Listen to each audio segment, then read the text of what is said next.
Masechet Nedarim, Daf Samertet, traité Nedarim, feuille numéro 69. Nous sommes à la 5e ligne. Bae Rava. Rava pose une question. Yesh shela behekem ou en shela behekem. Est-ce que le père ou le mari peuvent se faire délier la validation qu'ils ont faite? Si on dit qu'ils peuvent se faire délier leur validation, est-ce qu'ils peuvent également se faire délier l'annulation du vœu, puisque la Torah a juxtaposé la validation avec l'annulation. Tashma vient et écoute. Rabbi Yochanan dit Nishalim alaïken, on peut se faire délier la validation, Nishalim alaïfer, mais on ne peut pas se faire délier l'annulation. Bae Rabba. Rabba pose une question. Kayam leichi. Si le père ou le mari a dit c'est validé pour toi, c'est validé pour toi. Venishal ala kamarishona, et il s'est fait délier la première validation.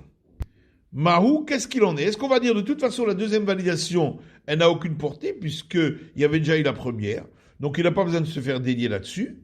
Ou bien on va dire non, il reste toujours la deuxième validation pour laquelle il ne s'est pas fait délier.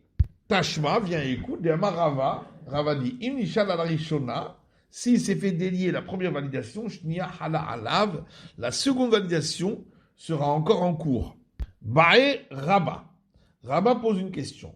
Kayam lehi, ou mufar lehi, velotecho la kama, et la imken hala afara.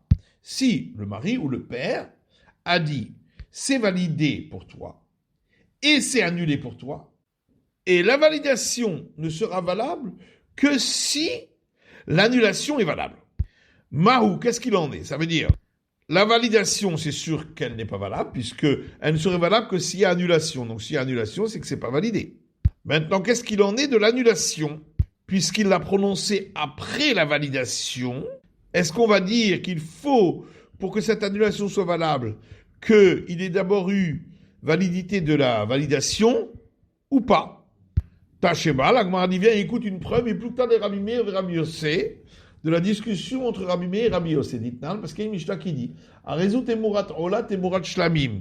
Si quelqu'un dit sur une bête, celle-ci reçoit le transfert de sainteté d'un animal destiné à l'Holocauste, le transfert de sainteté d'un animal destiné au sacrifice pacificatoire. Arezu temurat ola. Elle sera considérée comme transfert de sainteté de l'Holocauste, dit Rabbi Meir, selon Rabbi Meir. Rabbi Yossé Omer, Rabbi Yossé dit, im le kardit kaven mitrila. S'il avait l'intention, dès le départ, de lui donner les deux transferts de sainteté, puisqu'il ne pouvait pas exprimer les deux en même temps, les vrav kayamim, les deux seront valables. Et donc chez nous aussi, c'est comme s'il avait dit en même temps la validation et l'annulation, et donc l'annulation sera valable. Ve'afilu Rabbi Meir lo kamar, et même Rabbi Meir, il a dit son opinion uniquement de l'ama lotecholzu elaim kent halazu, dans le cas où il n'a pas dit ceci ne pourra s'appliquer que si l'autre s'applique. Avalacha. Par contre, chez nous, de ama lotechol akama elaim kent hala afara, où il a dit que la validation ne sera valable que si est valable l'annulation. Rabbi Meir nami modeda farahala. Même Rabbi Meir sera d'accord chez nous que ce sera l'annulation qui va s'appliquer puisque c'est elle le plus important pour lui. Bae Rabba. Rabba pose une question. Kayam umfar lichi bebatachat. S'il a dit ton vœu sera validé et annulé en même temps. Mahou, qu'est-ce qu'il en est? Tâche pas bien, écoute, d'Amar Rabba. Rabba dit, tout ce qui ne peut pas s'appliquer l'un à la suite de l'autre,